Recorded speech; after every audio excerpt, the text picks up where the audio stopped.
खानों इमरान खान साहब से मुलाकात की इजाज़त नहीं मिली। एक मरतबा फिर सियासी रहनुमाओं को, और हुकूमत उसी हठधर्मी पे कायम है। हुकूमत है या एस्टेब्लिशमेंट है, उन्हें ये लगता है कि इमरान खान के बगैर उन्हें निज़ाम चलाना है और उसके लिए वो कोशिश कर रहे हैं। लेकिन इस कोशिश में वो कितने कामयाब हुए हैं, ये हमने गुज़िश्ता 3 साल में देखा। लेकिन ऐसा नहीं है कि इमरान खान के बगैर कभी भी ये निज़ाम नहीं चल पाएगा। लेकिन जब आप पब्लिक को दीवार के साथ लगा देते हैं और एक ऐसे लीडर को जो लोगों की जिद बन जाता है, जब आप उसको बिल्कुल बाहर कर देते हैं, आउट कर देते हैं और उसके बगैर खेलने की कोशिश करते हैं, तो फिर लोग मुल्क को चलने नहीं देते। सिंपल ये है। ये कोई और भी होता अगर इमरान खान की जगह पे और वो ऐसे स्टैंड ले लेता और पूरा निज़ाम उसको ऐसे कुचलने की कोशिश करता, तो पाकिस्तान के अवाम उसका भी साथ देते। लेकिन इमरान खान ने तो कमाल ही कर दिया। उन्होंने कुर्बानी दी, ना सिर्फ खुद बल्कि उनकी बहनों ने, उनकी बीवी ने, उनके खानदान ने, उनके रिश्तेदारों ने, उनकी पार्टी ने, और जो उनकी पार्टी के अंदर आम वर्कर है उसने जिस लेवल पर जाके कुर्बानियाँ दी हैं, ऐसे तो हमने पाकिस्तान में किसी और पार्टी को देखा ही नहीं। यानी 10-20 हज़ार बंदा उनका अंदर हो गया। 10,000 तो 9 मई के बाद हो गया था। 26 नवंबर के बाद फिर उनके हज़ारों बंदे पकड़े गए हैं। रोजाना की बुनियादों पर उनके दर्जनों लोग गिरफ्तार होते हैं। इस वक्त भी उनके बहुत सारे नौजवान जो हैं वो जबरी तौर पर लापता किए गए हैं। लेकिन इसके बावजूद ये पार्टी खड़ी है। अब इमरान खान साहब से सियासी रहनुमाओं को मिलने की इजाजत फिर से नहीं मिली। अल्लामा राजा नासिर अब्बास साहब गए थे और दीगर कुछ और लोग गए थे। इसमें साहबजादा हामिद रजा साहब थे, वो भी गए थे, लेकिन मिलने नहीं दिया गया इमरान खान साहब से, क्योंकि वो मुलाकात करेंगे तो लायामल तय करेंगे। देखिए, जो तहरीके तहफ़्फ़ुज़ आईन पाकिस्तान है वो इस वक्त पाकिस्तान की एस्टेब्लिशमेंट के लिए एक प्रॉब्लम बनी हुई है। पाकिस्तान की जो मौजूदा मिलिट्री एस्टेब्लिशमेंट है वो ये सोचती है कि इमरान खान के लिए कोई गुंजाइश वो नहीं निकाल सकते। बैरून मुल्क से प्रेशर भी आ रहा है और ये प्रेशर आने वाले दिनों में शायद बढ़ेगा। क्योंकि देखें, जब भी सवाल किया जाता है ना अमरीकी महकमे खारजा से, अभी रिसेंटली दोबारा सवाल किया गया कि इमरान खान के हवाले से जवाब दें, उन्होंने फिर गुरेज किया, उन्होंने जवाब नहीं दिया। जब जो बाइडन का दौर था तो जो बाइडन के दौर में ये कहा जाता था बाकायदा कि जी वो पाकिस्तान की अदालतें और इमरान खान जाने। लेकिन यहाँ स्पेसिफिक इमरान खान साहब के मामले में महकमा खारजा जवाब देता नहीं है, वो खामोश रहते हैं। शायद उन्हें इंस्ट्रक्शंस हैं कि आपने इमरान खान के मामले के ऊपर कोई बात नहीं करनी, ये डोनाल्ड ट्रंप करेंगे। या उन्होंने इस पर कहा भी, उन्होंने कहा जी अगर इसके बारे में आप जानना चाहते हैं कि क्या मौक़िफ़ है डोनाल्ड ट्रंप का, तो आप व्हाइट हाउस से रब्ता कर सकते हैं। तो ये पता चल ही जाएगा। लेकिन एक प्रेशर है यूरोप से, अमेरिका से, बरतानिया से, ह्यूमन राइट्स के हवाले से जो वायलेशंस हुई हैं, जो जुल्म और ज्यादतियां पाकिस्तान में हुई हैं, जैसे इमरान खान का मैंडेट चोरी किया गया और उसके बाद पाकिस्तान संभल नहीं रहा। अब जो तरीके तहफ़्फ़ुज़ आईन पाकिस्तान है उसके लोगों को तो बिल्कुल भी इमरान खान साहब से नहीं मिलने दिया जाता। और ये बात मैं आपको पूरे जो ऐनी शाहिदीन है जो वहां मौजूद थे, सहाफ़ी, उन्होंने जो इन्फॉर्मेशन दी है उसकी बुनियाद पर मैं आपको एक बात बता रहा हूं कि अफ्तारी के एक प्रोग्राम में बाकायदा जो बैरिस्टर गौर साहब हैं उन्होंने घुटनों को हाथ लगाए। अल्लामा राजा नासिर अब्बास साहब और महमूद खान चकदेई साहब बैठे हुए थे और कुछ लोगों ने वहां देखा ये होते हुए, और वो यही समझा रहे थे कि सर चीज़ों को टून डाउन करें, नीचे लेकर आए। जबकि यहां पे जो तरीके तहफ़्फ़ुज़ आईन पाकिस्तान है वो एस्टेब्लिशमेंट के साथ किसी भी डील के लिए तैयार नहीं है, और वो ये चाहते हैं कि अवामी एहतजाज के जरिए से और दबाव बढ़ा के अपने मुतालबात मनवाए जाएं। जबकि पाकिस्तान तरीके इंसाफ की जो बाहर दस्तयाब क़यादत है उसमें से अक्सर लोग ये सोचते हैं कि कुछ ना कुछ करके कोई डील का कोई बीच का रास्ता निकाला जाए, कुछ फेस सेविंग एस्टेब्लिशमेंट को दी जाए, कोई इमरान खान साहब कुछ चीज़ों पर सरेंडर कर दें या अपने मौके से 4 कदम पीछे हट जाए। देखिए, एस्टेब्लिशमेंट को भी नवाज शरीफ की तरह इमरान खान को बाहर जाना है। वो ये चाहते हैं कि जैसे आसिफ अली जरदारी और नवाज शरीफ बाहर आए थे, बिल्कुल उसी फार्मूले के तहत इमरान खान भी बाहर आ जाए। लेकिन इमरान खान साहब कहते हैं जी उनकी तरह अगर मैंने बाहर आना था तो मैं उन्हीं की तरह सियासत भी कर लेता। तो इतनी कुर्बानी देने की, मार खाने की, जेल में जाने की, अपनी बीवी को जेल में रखने की। और देखें, इमरान खान की ना लड़ाई की एक बड़ी वजह यह है कि उनकी एहलिया को बंद किया गया। इस पर उनको बड़ा शदीद इख्तलाफ और गुस्सा है। यानी होता यह है ना कि आप बंदे से बात करते हैं, एक लेवल पे आके वो शख्स कहता है ठीक है यहां से मैं 2 कदम पीछे हट जाता हूं, आप 2 कदम पीछे हट जाएं। इमरान खान साहब पीछे हटने के लिए तैयार इसलिए नहीं है, उनके साथ ज्यादती बात की गई, उनकी एहलिया को उठा के नाजायज केसों के अंदर जेल में बंद कर दिया गया, इद्दत जैसा घटिया केस बनाया गया। पूरी एक कंपेन लॉन्च की गई जिसको बाकायदा मैं आपको बता रहा हूं कि एस्टेब्लिशमेंट की जानिब से मीडिया पर दबाव डालकर खबर मानिका की प्रेस कॉन्फ्रेंसेस चलवाई गई। बड़े बड़े टीवी चैनल के ऊपर प्रोग्रामों में खबर मानिका को लाकर बिठाया गया। और इद्दत वाला पूरा केस जो है, घटिया तरीन जो दुनिया का केस है, ये एक्चुअली किसी सियासी जमात के साथ आप इसको नहीं जोड़ सकते। सियासी जमातों में बड़े बड़े गंदे लोग हैं और वो ऐसी घटिया हरकतें करते हैं और इसको अपनी सियासत के लिए इस्तेमाल करते हैं। लेकिन इद्दत जैसा घटिया केस पाकिस्तान की एस्टेब्लिशमेंट की जिम्मेदारी है। अब तरीके तहफ़्फ़ुज़ आईन पाकिस्तान के अंदर एक मामला डिस्कस हुआ है और बड़ा खुलकर जो लीडरशिप है तरीके तहफ़्फ़ुज़ आईन पाकिस्तान की वो एक बात कर रहे हैं। उनका ये कहना है कि अगर मौलाना फजलुर रहमान साहब, पाकिस्तान तहरीक इंसाफ की क़यादत और जो बाकी जमातें हैं जिनके अंदर GDA भी शामिल है, जिनके अंदर अल्लामा राजा नासिर अब्बास साहब की पार्टी है, महमूद खान चकदेई साहब की पार्टी है और दीगर पार्टीज हैं, उन्होंने कहा जी ये सब लोग अगर इकट्ठे होकर कुरान पाक पे हलफ ले लेना कि एस्टेब्लिशमेंट के साथ हम रब्ता नहीं करेंगे, या एस्टेब्लिशमेंट अगर रब्ता करेगी भी तो हम कोई जवाब नहीं देंगे या उनके साथ एंगेजमेंट नहीं करेगा कोई इंडिविजुअली, और सब तहरीक का हिस्सा रहेंगे और जो फैसला होगा वो मुश्तरका तौर पर मिलकर करेंगे। अगर इसके ऊपर कुरान पाक पे हलफ ले लिया जाए तो ये तजवीज़ दी गई है तहरीक तहफ़्फ़ुज़ आईन पाकिस्तान में, जिसपे इत्तफाक भी किया है पाकिस्तान तहरीक इंसाफ के चंद लोगों को छोड़ के, क्योंकि ये देखें वो तो अभी इसके अंदर शामिल ही नहीं है, ये तो उनकी तजवीज़ है। तहरीक इंसाफ की जो क़यादत है वो तो समझते हैं कि वो बहुत मकबूल और बहुत बड़ी जमात है, लिहाजा एक वक्त आएगा कि एस्टेब्लिशमेंट उनके साथ डील करने आएगी और कुछ शराइत एस्टेब्लिशमेंट की शायद मान ली जाए और कुछ एस्टेब्लिशमेंट से मनवा ली जाए। वो तो इस खाते में पड़े हुए, लेकिन इमरान खान ने ये बात नहीं मानी, उन्हें इस बात का आइडिया नहीं है। तो अब इस पे जो है वो ये कहा गया कि जी 100% कामयाबी की गारंटी है अगर मिलिट्री एस्टेब्लिशमेंट के साथ तहरीक तहफ़्फ़ुज़ आईन पाकिस्तान के प्लेटफॉर्म के अंडर आने वाली तमाम लीडरशिप ये कुरान पाक पे हलफ ले ले कि हमने उनके साथ बात ही नहीं करनी और जो बात होगी वो सामने होगी और सब मिलकर करेंगे।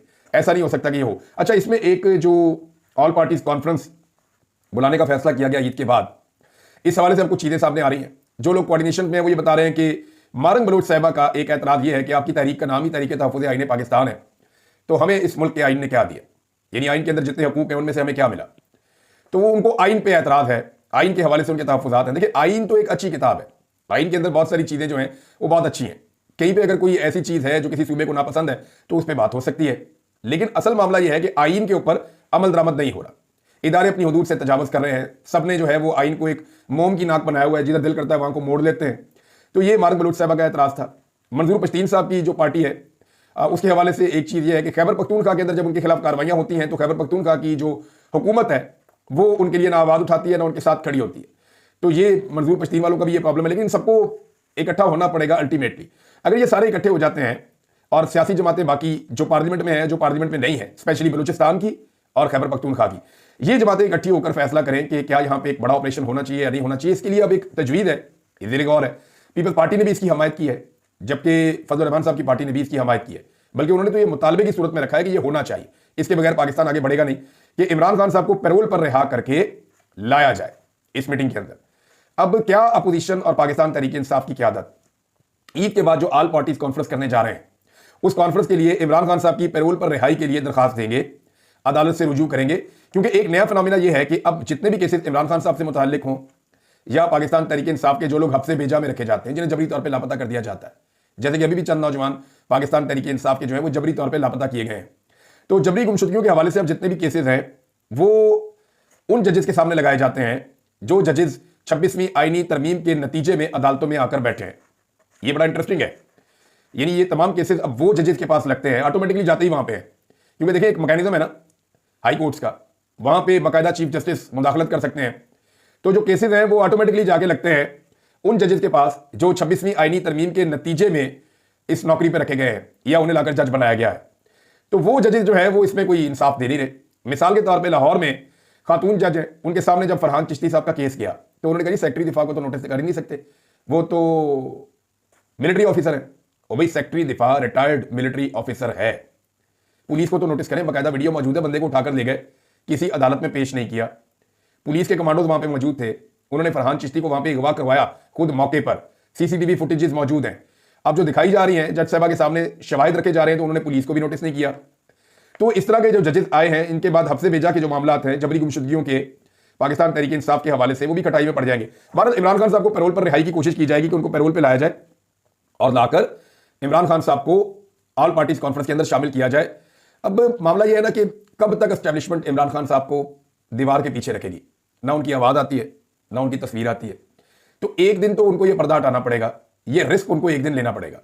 जितना ये रिस्क वो इलेक्शन के करीब जाकर लेंगे, इमरान खान साहब का जो पॉपुलैरिटी का गुब्बारा है वो उतना फूलता जाएगा, उनकी मकबूलियत उतनी बढ़ती जाएगी और उसका फायदा इमरान खान साहब को होगा। ये सारी पॉलिटिकल पार्टी जानती हैं। अब फजल रहमान साहब को जो यकीन दहानियां चाहिए, उसमें ईसा नकवी साहब की जो रिपोर्ट थी या उन्होंने जो खबर दी थी वो खबर दुरुस्त है। मैंने कुछ और जगहों से तस्दीक की है। फजल रहमान साहब को कुछ श्योरिटीज चाहिए और इमरान खान साहब को दे सकते हैं।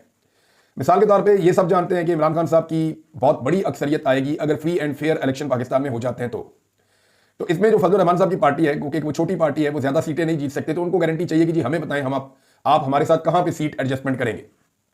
यानी वो ये चाहेंगे कि उनको खुद की सीट मिल जाए, उनके बेटे को एक सीट मिल जाए, उनके भाई का जो है वो मामला हो जाए, बाकी जो उनकी पार्टी के अहम लोग हैं उनके साथ कोई 4, 5, 6 सीटों के ऊपर सीट एडजस्टमेंट पाकिस्तान तहरीक इंसाफ कर दे। वैसे कोशिश तो वो शुरू करते हैं 20 से 25 से, लेकिन ये भी सबको आइडिया है कि कौन कौन सी सीटें हैं जहां पे वो जीत सकते हैं। तो ये पाकिस्तान तहरीक इंसाफ उनके साथ क्या एक ये मुआहदा करेगी, महमूद खान चकदई के साथ, अख्तर मेंगल के साथ, शाहिद खकान अब्बासी के साथ, मिफ्ता इस्माइल के साथ। तो इनको थोड़ा सा रूम देना पड़ेगा कि जी ठीक है, जहां पे आप लोग इलेक्शन लड़ेंगे वहां पाकिस्तान तहरीक इंसाफ आपके मुकाबले में अपना बंदा खड़ा नहीं करेगी, तो तब ये अभी एक तहरीक बनेगी। और अगर ये तहरीक बनती है और कामयाब हो जाती है और ये एक नए इलेक्शन की तरफ जाते हैं, तो मेरे ख्याल में ये कोई महंगा सौदा नहीं है इमरान खान साहब के लिए। सियासत में आपको बात लोगों को साथ लेकर चलना पड़ता है। फजल रहमान साहब के तहफ़्फ़ुज़ात हैं, देखे ना, मामला ये है कि इस वक्त नवाज शरीफ साहब की, शहबाज शरीफ साहब की हुकूमत है जरदारी की, जितने भी बुरे हों फजल रहमान साहब की बात ये सुन लेते हैं, कुछ जायज़ ना जायज़ काम है वो भी ये लोग कर लेते हैं। लेकिन इमरान खान साहब की अगर हुकूमत आ जाती है और फजल रहमान साहब कट ऑफ होते हैं तो फजल रहमान साहब की तो बात सुनी नहीं जाएगी, उन्हें तो कोई मुंह ही नहीं लगाएगा। लिहाजा ये बात ठीक है फजल रहमान साहब के या उनकी पार्टी के तहफ़्फ़ुज़ात कि उन्हें ये लगता है, उन्हें ये डर भी लगता है कि जनाब कल को पता नहीं हमारे साथ क्या होगा। नाज़रीन, ये नवाज शरीफ साहब के हवाले से खबर है। एक तो ये कहा गया कि वो बीमार है, लेकिन वो जाती उम्र में मुलाकातें भी कर रहे हैं। पहले बताया गया बीमार है, लेकिन उन्होंने जो एक मीटिंग बुलाई गई थी कौमी सलामती कमेटी की इजलास, उसके अंदर शिरकत ना करके उन्होंने एस्टेब्लिशमेंट को नाराज़ किया और एस्टेब्लिशमेंट की जानिब से अर्दली हुकूमत को बड़ा सख्त पैगाम दिया गया। देखिए, मामला यह है कि एस्टेब्लिशमेंट ये कहती है कि हमने नवाज शरीफ के लिए हर मुश्किल फैसला किया। नवाज शरीफ को खुश करने के लिए लंदन प्लान के मुताबिक हमने इमरान खान साहब का रजीम उल्टा दिया, फिर नवाज शरीफ साहब के भाई को वज़ीर आज़म बनाया, फिर ये इलेक्शन जीत ही नहीं पा रहे थे, बड़ी मुश्किल से इनको इलेक्शन जितवाया, इनके मुखालिफ को कुचल दिया, ना जलसा ना जलूस ना इंतखाबी निशान, बल्कि उनके तो कागजात नामजदगी भी छीन लिए। उनकी पहली क़यादत को इलेक्शन लड़ने भी नहीं दिया गया, सेकंड ईयर उनकी जो है वो इलेक्शन लड़ रही थी। तो ये सारा प्लस माइनस करें तो एस्टेब्लिशमेंट ने फिर जाली फॉर्म 47 के ऊपर इनकी हुकूमत बनाकर हारे हुए इलेक्शन को जीत में तब्दील करके बेटी को वज़ीर आला और भाई को वज़ीर आज़म बना दिया। वो ये कहते हैं हमने इतने एहसानात किए हैं नवाज शरीफ साहब के ऊपर, ये एहसान फरामोश कैसे हो सकते हैं? जब हमें ज़रूरत पड़ी है, हमारे ऊपर हमले हो रहे हैं, तो हमने एक मीटिंग कॉल करवाई, उस मीटिंग में नवाज शरीफ को दावत दी और नवाज शरीफ साहब ने जो है वो दुखी आत्मा बन के वहाँ पर आना पसंद ही नहीं किया। तो इस बात के ऊपर जो है वो एक तकलीफ है एस्टेब्लिशमेंट में कि जिस आदमी के लिए हमने इतना जोर लगाया, इतना सारा कुछ किया, आज वो हमारे बयानिए के साथ या मुश्किल वक्त में हमारे साथ खड़े होने के लिए तैयार नहीं है। वहाँ पे रायगढ़ में मुलाकातें कर रहे हैं जाती उम्र में, लेकिन फिर इसके साथ साथ ये भी बताया गया कि बीमार भी हैं। नाज़रीन, टिकटॉकर जो है वो सरकारी वसाइल और प्रोटोकॉल में उम्रा अदा कर रही है और अर्दली हुकूमत के वज़ीर आज़म भी उनके साथ है। और दूसरी तरफ जिस अस्पताल में टिकटॉकर ने एक टिकटॉक बनाया था, वहाँ पे एक वर्कर सलमान है, ये वार्ड अटेंडेंट है, इसने खुदसूजी की कोशिश की है। वजह यह है कि 39 ऐसे वर्कर्स हैं वहाँ पे जिनको 4 महीने से तनख्वाह नहीं मिली। अब ईद आने वाली है, रमज़ान मुबारक गुजर रहा है, जब आप गरीब वर्कर को 4-4 महीने तनख्वाह नहीं देंगे, उस अस्पताल में जाके टिकटॉक बना लिया कि दवाई नहीं है। उस अस्पताल के अंदर 39 ऐसे वर्कर्स भी मौजूद थे जिनको बेचारों को तनख्वाह नहीं मिल रही थी। और अंदाजा करें कि कैसा प्रोटोकॉल होता है, कैसा कंट्रोल्ड इन्वायरमेंट होता है कि जो खुदसूजी की कोशिश कर रहा है, क्या वो उसने कोशिश नहीं की होगी इन लोगों ने मरीम नवाज से बात करने की? जब वो आई अस्पताल में तो 4 महीने से इनको तनख्वाहें नहीं मिली, इनका बजट बंद है। यहां से आप अंदाजा कर लें। नाज़रीन, एक खबर और है और वो खबर मैं आपको देना चाहूंगा जमाइमा के हवाले से। देखिए, इमरान खान साहब को जब भी कहा जाता है एजेंट, यहूदियों का एजेंट कहा जाता है ना इमरान खान साहब को, ये लोग कहते हैं, खासतौर पे ख्वाजा आसिफ और मुख्तलिफ एहसन इकबाल वगैरह, यहाँ पाकिस्तान में कहते हैं यहूदियों का एजेंट, और जैसे ही मगरबी ममालिक में उतरते हैं एयरपोर्ट से तो वहां जाके कहते हैं कि तालिबान खान। ये उनका एक वतीरा है, दोनों तरफ अलग अलग बयान देते हैं, इसीलिए झूठे करार पाते हैं और लोग इनकी बात पे यकीन नहीं करते। तो अब ये जो जमाइमा जिनका नाम लेकर बार बार ये कहा जाता है कि जमाइमा की वजह से इमरान खान पे टैग लगता है कि ये यहूदियों का एजेंट है, जरा जमाइमा का आप देखें ट्वीट। जमाइमा अपने ट्वीट में ये कहती हैं कि 7 अक्टूबर को जब 36 इसराइली बच्चे, जिनमें एक दूध पीता बच्चा भी शामिल था, उन्हें बहुत ब्रूटली कत्ल किया गया, उसको दुरुस्त तरीके से उसका मजम्मत की गई और पूरी दुनिया ने जो है इसकी मजम्मत की और इसके ऊपर फिल्में बनाई गई ताकि ये वाकया कभी भी ना भूला जा सके। और इसराइल को डिस्प्ले किया गया पब्लिक के अंदर, पूरी दुनिया में, अक्रॉस द ग्लोब, पूरी दुनिया के अंदर जो है वो इस हवाले से आवाज़ उठाई गई। लेकिन अब वो ये बताती हैं 18 मार्च का एक वाकया, आज से 2 दिन पहले, उसमें कहती हैं 18 मार्च को 130 फलस्तीनी बच्चे जो है वो कत्ल कर दिए गए जब वो सो रहे थे। और ये वाकया जहाँ पे इसराइल के ऊपर अटैक हुआ था 36 बच्चों के हवाले से, उसके बिल्कुल करीब हुआ है। वहाँ 36 बच्चे थे, यहाँ 130 बच्चे हैं। और इसके ऊपर जो है किसी भी फ्रंट पेज के ऊपर अखबारात में बैनुल-अक़वामी तौर पर खबरें नहीं लगी। और एंड में वो लिखती हैं it's just another day in Gaza, कि ये गाजा का एक दिन और था। यहाँ रोजाना ऐसे ही होता है। तो दुनिया की वो बेईमानी बेनकाब कर रही हैं गाजा को लेकर कि जब इसराइल के ऊपर हमास ने अटैक किया तो उसके ऊपर मजम्मत हुई और बच्चों के हवाले से पूरी दुनिया में फिल्में बनी, आवाज़ उठाई गई और पूरी दुनिया का ये मसला बनाया गया। लेकिन जब 130 बच्चे शहीद हो गए फ़लस्तीन के और रात को जब वो सो रहे थे तो इसके ऊपर किसी ने खबर भी नहीं दी, और ये एक और दिन था गाजा में। तो ये वो जमाइमा कह रही हैं। अब अंदाज़ा करें कि जिस खातून की वजह से, इमरान खान की साबिका अहलिया है ना, इनकी वजह से इमरान खान को यहूदियों का एजेंट कहा जाता है। वो खातून इस तरह का ट्वीट कर रही है कि एटमी पाकिस्तान के अंदर इस हुकूमत में कोई हुक्मरान ऐसा ट्वीट नहीं कर सका। अंदाजा कीजिए आप। तो ये पड़ा आपका यहूदी एजेंट वाला बयानिया। इमरान खान की बहन ने कहा है कि जो 14 लोग हैं जिनके नाम दिए गए उस मीटिंग में जाने के लिए, अब उनसे जवाब मांगे ना, यानी माइनस इमरान खान इन्होंने कैसे कर दिया? तो अहमद डोगर साहब ने दिए थे ये नाम, इन्हें बड़ी जल्दी थी कि ये जाएं और जाकर वहां पे बातचीत करें। अली अमीन गड्ढापुर साहब ने नुकता ठीक उठाया। देखिए, मामला हमेशा डिस्कशन से हल होते हैं। आप पूछते हैं, फिर जवाब मांगते हैं, फिर जवाब देते हैं, आप डिस्कशन करते हैं, ये खराबी हो गई, इसको ठीक करना है, हमें वसाइल क्या चाहिए, लड़ना कैसे है, तो एक दूसरे से आप इंटरेक्ट करते हैं। तो ये जो 5-7 घंटे की मुलाकात हुई, कौमी सलामती कमेटी का इजलास, इसमें क्या हुआ? एक ब्रीफिंग हुई, कोई सवाल जवाब नहीं, उसके बाद बारी बारी सबने खिताब किया और घर चले गए। इस तरह दहशतगर्दी से लड़ना है? इस तरह तो दहशतगर्दी से आप 1000 साल नहीं लड़ सकते जब तक कि आप बैठ कर तय नहीं करेंगे। और देखिए, फैसले बंद कमरे के पीछे वही लोग कर रहे होते हैं जिन्होंने अपने आप को फैसला साज जबरदस्ती बनाया हुआ है। अवामी मुंतखब नुमाइंदे फैसले नहीं करते और एपीसी को नाकाम करने की पूरी कोशिश की जाएगी कि किसी तरह जो एपीसी है वो नाकाम हो जाए, क्योंकि अगर वो कामयाब हो जाती है तो मामला एस्टेब्लिशमेंट के लिए मुश्किलात पैदा होने का हो जाएगा। अहमद नूरानी साहब की स्टोरी से तवज्जो हटाने की लगातार कोशिश की जा रही है, एक के बाद एक खबर दी जा रही है, मगर उस स्टोरी की जो अहमद नूरानी साहब ने की है अभी तक कोई तरदीद सामने नहीं आई। जुनैद अकबर साहब को इसके ऊपर जरूर काम शुरू करना चाहिए और उनको बहैसियत जो पब्लिक अकाउंट कमेटी के वो चेयरमैन है, वहां पे ये सवाल उठाना चाहिए और शुरू करना चाहिए हाजरा सुहेल से कि हाजरा सुहेल कैसे पीफ जैसे बड़े इदारे की सीईओ लग गई कवानीन की धज्जियां उड़ाते हुए, अकॉर्डिंग टू द न्यूज जो दी है अहमद नूरानी साहब ने। अहमद नूरानी साहब के भाई अभी तक वापस नहीं आए। और एक चीज मैं आपको और बता दूं, अल्लामा राजा नासिर अब्बास साहब ने एक बहुत बड़ी खबर दी है, ये बहुत बड़ा इंकशाफ है और ये इंकशाफ सुनने के बाद मैं भी हैरान हो गया था कि क्या इतने बड़े बड़े वाकयात इस मुल्क के अंदर हो रहे हैं, ये मुल्क कैसे आगे बढ़ेगा, कैसे तरक्की करेगा। वाकया ये हुआ नादरीन के उमर अयूब साहब के ऊपर एक एफआईआर हुई जिसमें उन्होंने एक कंटेनर का शीशा तोड़ा और उसके अंदर से बिस्किट चोरी कर लिया। अब अंदाजा करें आप कि ये अपोजिशन लीडर है, इसने एक कंटेनर का शीशा तोड़ा और इसके अंदर से बिस्किट चोरी कर लिया।